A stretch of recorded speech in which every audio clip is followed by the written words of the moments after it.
உறவுகள் அனைவருக்கும் வணக்கம். சிறகடிக்க ஆசையில் இவங்க கேஸெல்லாம் டம்மியாக்கி தூளாக்கிட்டுருது ரோகிணி. அதனால் ஒன்றும் பண்ண முடியலை. அடுத்தது தள்ளுபடி பண்ணிடுறாங்க, தள்ளி வச்சிடுறாங்க வாய்தாவை. அடுத்து வாய்தாக்குள்ளே எப்படியாவது நல்ல சாட்சியை கொண்டு போகணும்னு மும்பரமாக வேலை பார்த்துட்டு இருக்காங்க. ரோகிணியை பிடிச்சி மனோஜ் காத்தா கத்துறாரு. உனக்கு கொஞ்சமாவது அறிவு இருக்கா? ஏண்டி ஃப்ராடு வேலை பண்ணிக்கிட்டு இருக்கியா? எத்தனை வாட்டி தாண்டி போய் சொல்லுவேன்? இப்படி போய் சொன்னால் உங்களோட எப்படி வாழ்வேன் அப்படிங்கிற. இங்கே பாரு மனோஜ், இது எல்லாமே உங்களோட வாழணுங்கிறக்காக தான் நான் இப்பெல்லாம் பண்ணுறேன். ஏன் மனோஜ் இதெல்லாம் புரிஞ்சுக்க மாட்டேங்கிற அப்படிங்கிறாங்க. சீச்சி, நீலாம் ஒரு மனுஷ ஜென்மமா அப்படின்னு திட்டிட்டு போயிடுறாங்க.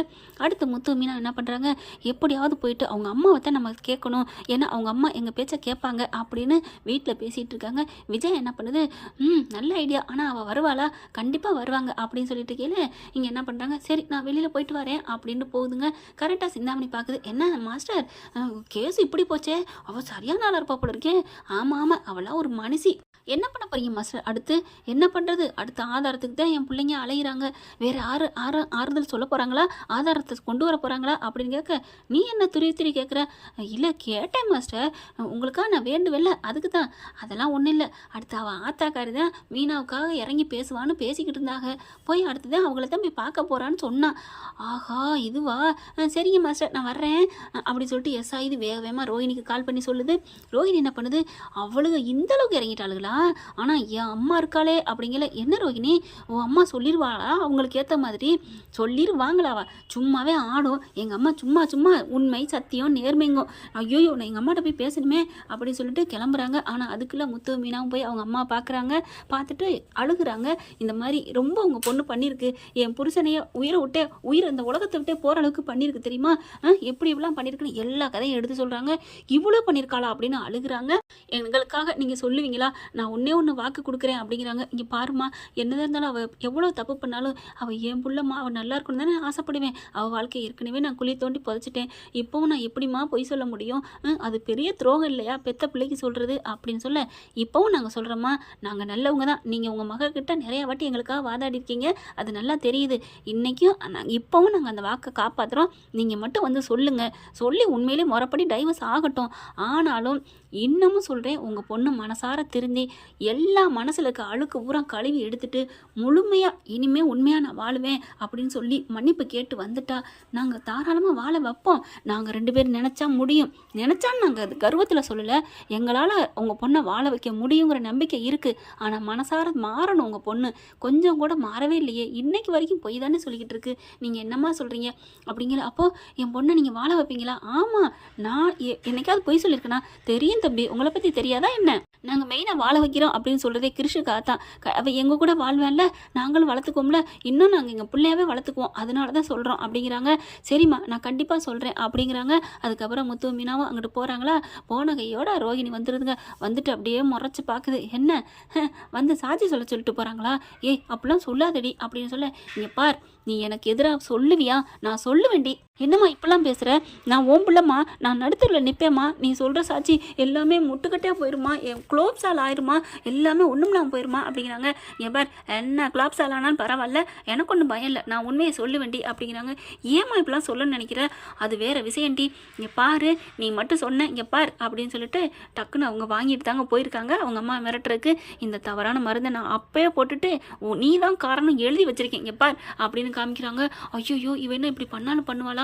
ஏய், இப்படிலாம் பண்ணாதடி, நான் வந்து சொல்லலடி, சாட்சியெல்லாம் அப்படிலாம் சொல்ல மாட்டேன்டி. என் மகளுக்கு எல்லா உண்மையும் அம்புட்டையும் மனோஜிட்ட சொல்லிட்டானே, நான் சொல்லிடுறேன்டி. வேணும்னா என் வீட்டுக்கு வந்தே தான் பேசினாரு வச்சாரு, எல்லாம் தெரியும், நான் சொல்லிடட்டுமா அப்படின்னு சொல்ல, இதுதான் என் அம்மா, அந்த பயம் இருக்கணும். நான் மட்டும் பண்ண மாட்டேன், கிருஷுக்கும் சேர்த்து கொடுத்துருவேன் அப்படி இப்படின்னு மிரட்டவும், இல்லடி நான் சொல்ல மாட்டேன் அப்படின்னு சொல்லிடுறாங்க. அடுத்து கோர்ட்டு வாய்தா வருதுங்க. கோர்ட்டுக்கு போயிடுறாங்க. கேஸ் நடந்துட்டு இருக்கு. அப்போ வந்து அவங்க அம்மாவே கூப்பிட்டு சொல்ல வைக்கிறோம் நாங்கள் அப்படின்னு சொல்லிட்டு கூப்பிட்டு சொல்கிறாங்க. அவங்க அம்மா வந்து சாட்சியில் சொல்கிறாங்க, என் மக இந்த மாதிரி வாழ்க்கை இழந்துட்டு தான் நிற்கிறா அப்படிங்கல. அதெல்லாம் தெரியுமா, எல்லாமே உண்மையை சொல்லிட்டோம்னு சொல்கிறாங்கல்ல, அது தெரியுமா தெரியாதா, அதை சொல்லுங்க அப்படிங்கிறாங்க. ரோஹிணி அப்படியே முறைக்குது, பாட்டில் எடுத்து காமிக்குது.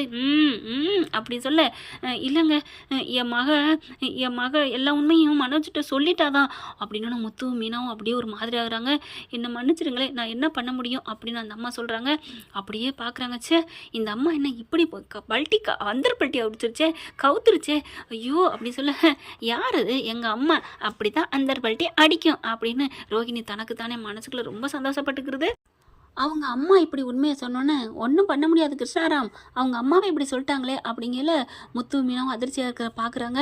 மன்னிக்கணும் யுவர் ஆனர் அப்படின்னு சொல்லிட்டு, இப்போ நான் இப்படி சொல்லலைன்னா என் மக கையில் வச்சிருக்காளே அதை எடுத்து சாப்பிட்ருவேன்னு சொன்னான், அதனால தாங்க இப்படி சொன்னேன். மற்றபடி எல்லாமே உண்மை தாங்க. அவங்க அவங்க கொடுத்துருக்க தரப்பில் எல்லாமே உண்மை, என் மக தரப்பு தான் பொய் அப்படின்னு சொன்னிடுறாங்க. சொன்னா கையோட முத்துவுக்கு மீனாவுக்கும் அப்படி ஒரு சந்தோஷம். ரோஹிணிக்கு செம்ம காண்டாகுது. அவள் கையில் வச்சிருக்கதை வாங்குங்க அப்படிங்கிறாங்க. டக்குன்னு வந்து பறித்து வாங்கிடுறாங்க. கையில் பார்த்தா ஒரு பாட்டில் வச்சுருக்காங்க, தவறான பொருள். அப்படி பார்த்துட்டு, ஏமா இதெல்லாம் தப்பு இல்லை இல்லை அப்படிங்கிறாங்க. என்ன நீ பண்ணிட்டு இருக்க காரியம், இப்படிலாம ஒரு அம்மா மிரட்டுவ? இல்லை எனக்கு வாழ்க்கையை காப்பாற்றிக்கணும், என் மனோஜ் எனக்கு வேணும் அப்படின்னு அழுகிறாங்க. இதெல்லாம் சரிப்பட்டு வராதம்மா, என்ன நினச்சிட்டு இருக்க, கோர்ட்டுக்கே இப்படி ஒரு பாட்டில் எடுத்துகிட்டு வந்திருக்கியே அப்படிங்கிறாங்க. அதுக்கப்புறம் அந்த பாட்டில் வாங்குறாங்க. வேக வேகமாக கிருஷ்ணாராம்கிட்ட போயிட்டு முத்து வாங்குறாரு. வாங்கிட்டு திறந்துட்டு தொட்டு பார்க்குறாரு. தொட்டுட்டு பிசு பிசுன்னு இருக்கா, இவ்வளவு கெட்டியாவா இருக்கும் அப்படின்னு நாக்கில் வைக்கிறாரு. அது இனிக்குது, தேனு யுவரான, இது தேனு அப்படிங்கிறாங்க. என்னது தேனா? அவங்க அம்மா அப்படியே முழிக்குது. ஏண்டி பாவி, என்னையும் மாடி பெத்த தாயுமா ஏமாத்துற அப்படின்னு சொல்ல, இங்கே பாருங்க யுவரானர், இவங்கெல்லாம் என்ன மனுஷ ஜென்மம், இவங்க போலி, இவங்க சொல்கிறதும் போலி, இவங்க கொண்டாந்துருக்க மருந்தும் போலி. என்ன பார்லரம்மா இப்படி மாட்டிக்கிட்டிய கையும் கலவுமா அப்படிங்கல. அப்படியே அம்மா நீலாம் ஒரு அம்மாவா அப்படிங்கிறாங்க. அடுத்து பார்த்தா டைவர்ஸ் வந்து உடனே நாங்கள் சொல்கிறோம், இவங்க மனோஜுக்கும் ரோஹிணிக்கும் டைவர்ஸ் அப்படின்றாங்க. வெளியில் வந்து அப்படி விஜயாவுக்கு சந்தோஷம். இந்த மாதிரி ஒரு கேடுகட்ட பொண்ணை பெற்றிருந்தாலும் நீங்களாவது உண்மை சொன்னீங்களே, அது வரைக்கும் சந்தோஷம். நல்லா இருங்க, உங்களுக்கு வேணா காசு பணம் வாங்கிக்கோங்க. இப்போ என்னமோ விஜயா கோடீஸ்வரி மாதிரி இது. எனக்கு விஜயா இந்த கேஸு ரோகிணி தோக்குறத விட விஜயா ஜெயிக்குதேன்னு தாங்க எனக்கு வயிறு எரியுது.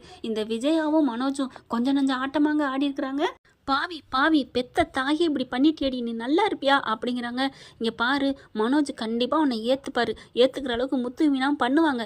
என்ன ஏற்றுக்குவாங்க, எப்படி ஏற்றுக்க முடியும்? இதுங்க தானே எங்களை பிரித்ததே, அப்படி சேர்த்து வைக்கிறவங்க தான் ஏன் இப்படிலாம் பண்ணணும்? இங்கே பாருடி, அவங்க எனக்கு வாக்கு கொடுத்துருக்காங்கடி, கண்டிப்பாக உன்னை சேர்த்து வாழ வைப்பாங்கடி அப்படிங்கிறாங்க. கிழிச்சாங்க. ஏமா நீ வேற பாவி, நீ எனக்கு அம்மாவும் இல்லை ஒன்றும் இல்லை, நான் இனிமேல் உங்க கூட பேசவும் மாட்டேன் அப்படி சொல்லிட்டு கிளம்புறாங்க. ஏய் ரோஹிணி, எங்கேடி போவேன், எங்கே போகிறேன், என் பிள்ளையை நான் கூட்டிக்கிறேன், இனிமேல் நீ யாருமே இல்லாத ஆள் மாதிரி தான் இருக்கணும். ஏன் அவங்க ஆள் மாதிரி யாருமே இல்லாத மாதிரி இருக்கணும், அவங்களுக்கு நாங்கள் இருக்கிறோம் அப்படின்னு முத்து மீனா சொல்கிறாங்க. அம்மா கவலைப்படாதீங்கம்மா, நாங்கள் இருக்கோம், கடைசி வரைக்கும் நான் பார்த்துப்பேன். மீனா நீ நல்ல மனசுக்காரிம்மா, நீ கண்டிப்பாக பார்த்துப்ப. இருந்தாலும் அவள் என்னை தூக்கி போட்டு மிதிச்சாலும் அவள் நான் பெத்த பிள்ளையாச்சேம்மா, அவளை நான் விட்டுற முடியாதுல்ல, அவள் அடித்தாலும் நான் அங்கே தான்மா போகணும். இல்லைம்மா நீங்கள் எங்கள் வீட்டுக்கு வாங்க. இல்லை மீனா பரவாயில்ல அப்படிங்கிறாங்க. இங்கே பாருங்கள், நாங்கள் அன்னைக்கு சொன்னதான் இன்றைக்கி சொல்கிறோம், கண்டிப்பாக உங்கள் பொண்ணு மனசு மாதிரி வந்துட்டா நாங்கள் எப்படியும் வாழ வைப்போம். என்னது வாழ வைப்பீங்களா அப்படின்னு விஜயா வருது. இங்கே பாருங்க, பேசாமல் போறீங்களா இல்லையா அப்படிங்கிறாங்க. அதெல்லாம் முடியாது, எவ்வளோ எங்கே வந்து வாழ வைக்கிற அப்படிங்கிற மனோஜ் வந்துட்டு, அம்மா விடுமா அப்படிங்கிறாங்க. பார்த்தியா உங்கள் புள்ளையே ஆசைப்பட்றான், போமா போமா அப்படின்னு முத்து விஜயாவை மிரட்டுறாங்க. நீ வாடா, இங்கே இது பேச்செல்லாம் பேசாத, கேட்காத. இங்கே பாரு, நீங்கள் என்னமோ என் பிள்ளைக்கு டைவர்ஸ் கிடைக்க உதவி பண்ணியிருக்கீங்க, அதுக்காண்டி மறுபடியும் அந்த பள்ளத்துக்குள்ள விழுக வைக்க பார்க்காதீங்க. வாடா மனோஜ் அப்படின்னு விஜயா கூட்டு போகுது. அதுக்கப்புறம் நீங்கள் இதெல்லாம் நினச்சி கவலைப்படாதீங்கம்மா, நாங்கள் இருக்கிறோம் அப்படின்னுட்டு அவங்க அம்மா பார்த்து கையெடுத்து நன்றி சொல்கிறாங்க. ரொம்ப நன்றிம்மா. அட பரவாயில்ல அப்படிங்கிற ரோஹிணி செம்ம காண்டில் போயிட்டுருக்காங்க. போங்க போங்க, உங்கள் மகளை சமாதானப்படுத்துங்க, கொஞ்சமாவது புத்தி திருந்த சொல்லுங்கள், யாரு கூடி கெடுக்கக்கூடாதுன்னு சொல்லுங்கள். மனசார நாங்கள் ஏற்றுக்கிறேன், எப்படியா வாழ வைக்கிறேன், ஏன்னா எங்கள் அண்ணன் ஒரு கிரிக்கேன், கண்டிப்பாக நாங்கள் சொல்கிற விதத்தில் சொல்லி ரோஹிணி மனசு மாறிட்டா அவன் சேர்ந்து வாழ்வாம்மா அப்படிங்கிறாங்க. அந்த நம்பிக்கையில் தான் நான் போகிறேன், நான் கிளம்புறேன் அப்படின்ட்டு போகிறாங்க. ஓகே ஃப்ரெண்ட், பார்க்கலாம், இப்படியும் போகலாம். இந்த பதிவு உங்களுக்கு பிடிச்சிருந்துச்சுன்னா அவங்க பண்ணன கையில் ஒரு லைக் போட்டு சப்ஸ்கிரைப் பண்ணிடுங்க. Thank you friend. இந்த வீடியோ உங்களுக்கு பிடிச்சிருந்தா தயவு செய்து லைக் பண்ணுங்க. இன்னும் அப்டேட்ஸ்க்காக சேனலை சப்ஸ்கிரைப் பண்ண மறக்காதீங்க. நம்ம கிட்ட இருக்க எல்லா சேனல்ஸோட லேட்டஸ்ட் வீடியோ அப்டேட்ஸ்க்காக மேல ரைட் சைடுல காட்டுற லிங்கை கிளிக் பண்ணி வாட்ஸ்அப் குரூப்ல ஜாயின் பண்ணுங்க. உங்களிடம் விடைபெறுவது நான் உங்கள் மெஹர்.